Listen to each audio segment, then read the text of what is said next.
You're joining us for another episode of College Talks brought to you by MyBookHeart.com. This series brings together students, parents, and professionals sharing their voices on a variety of college topics. It's all about students finding the information they need for a successful college experience.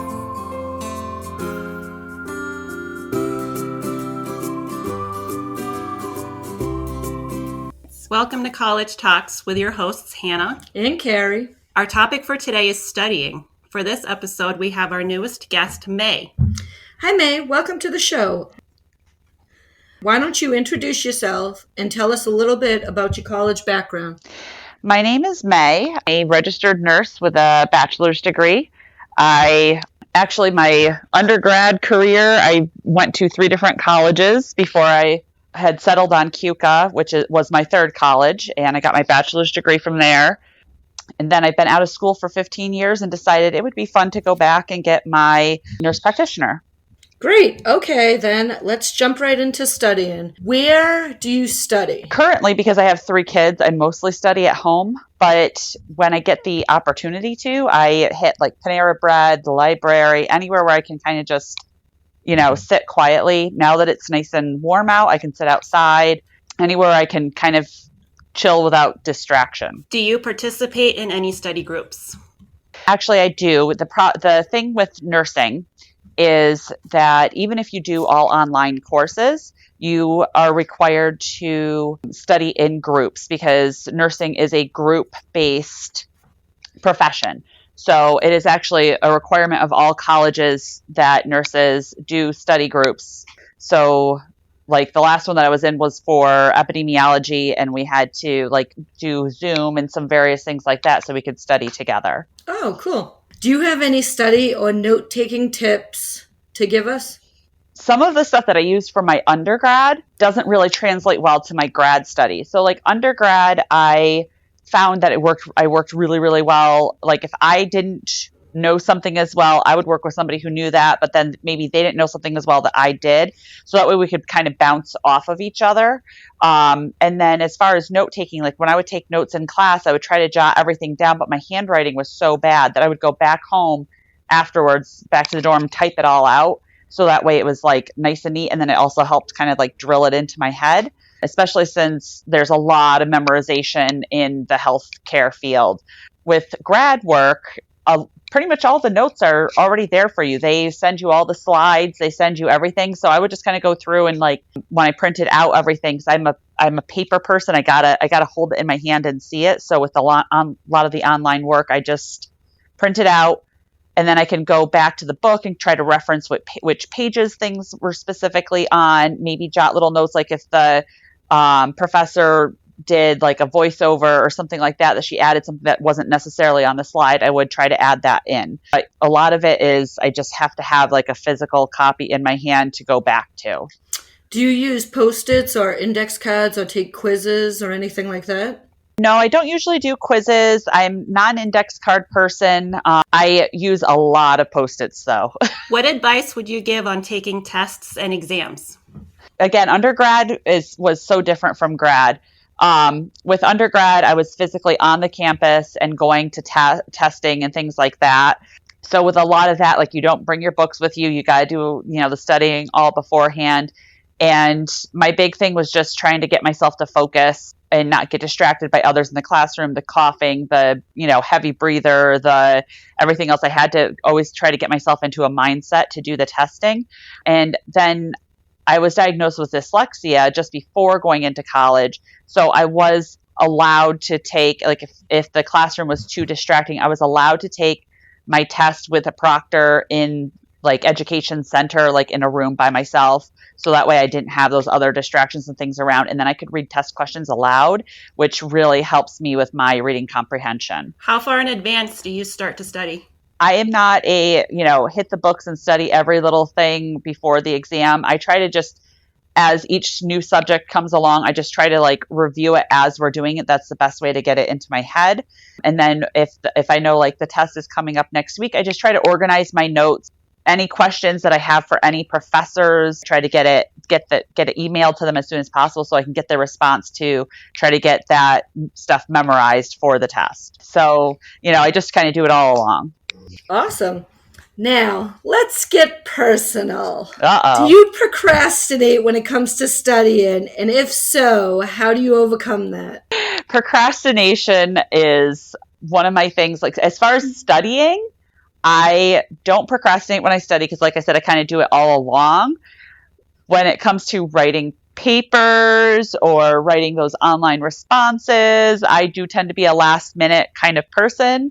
But I sometimes feel like my papers and the things that I've written under pressure come out better than they would if I had taken my time. And even like in my undergrad, that was kind of proven true. Like the things that I did all my research and did everything and tried to get the paper written in advance and have the professors review it and all that stuff. Much better when I, did it in the very quick short term, like went and kind of did an all-nighter in the library. So, but as far as studying, no, I try to just do it all along because there's so much to memorize. How do you set effective goals?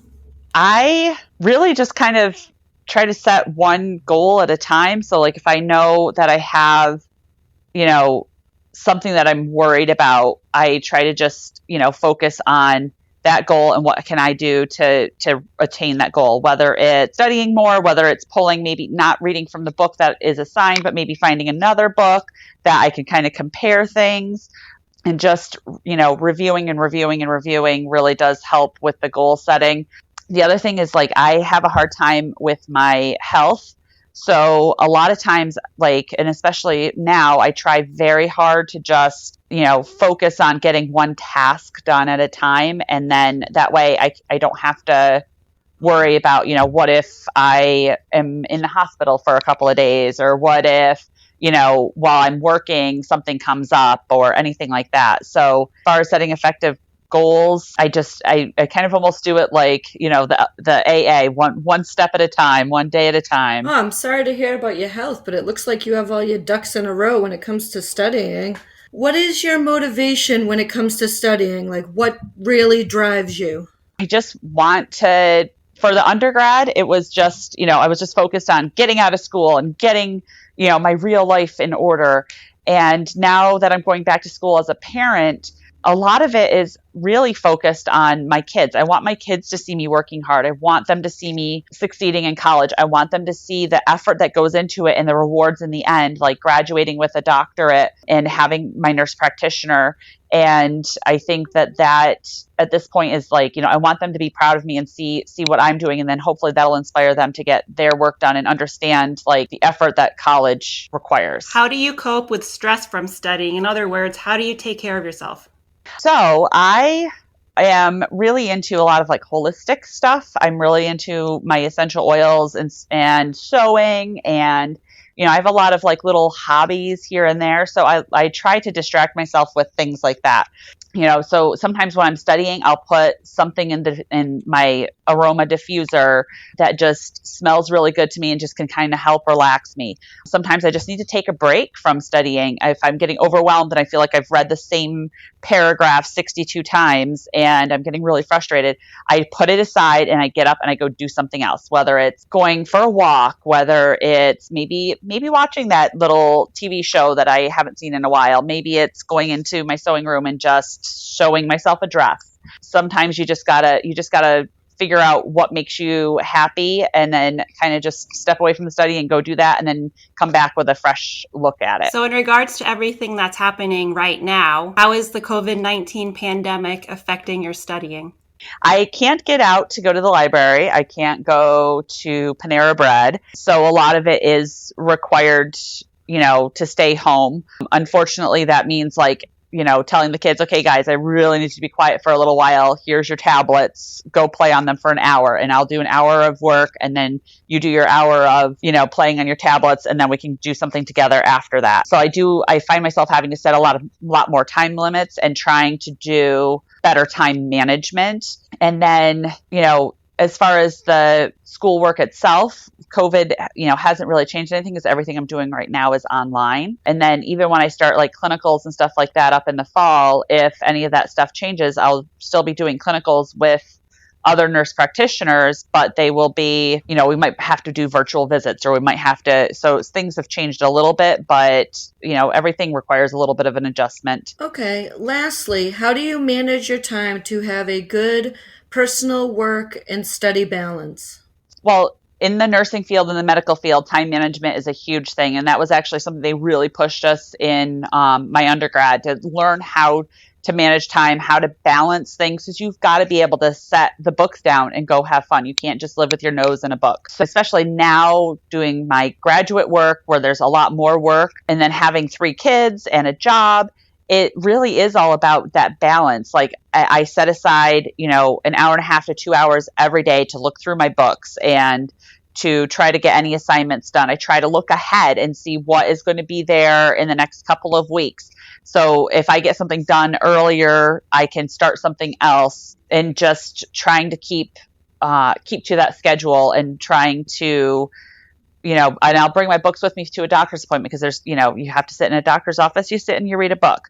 If you're going to go take the kids to, on a hike, you can still throw a book in your backpack and go study on a hike. There's so much that you can do, that you can be involved with your family and still have fun, but manage your time well enough that you can still get all your schoolwork done, your studying done. And sometimes it just requires a little bit of finagling and some finesse to figure out what works for you. Wow, that's great. Well, thank you, May, for coming on our show and offering all this valuable insight on studying. We love hearing a student's perspective on how to succeed in college. We are all about students helping students, and we hope you will join us again on another episode. Thank you very much. This was great.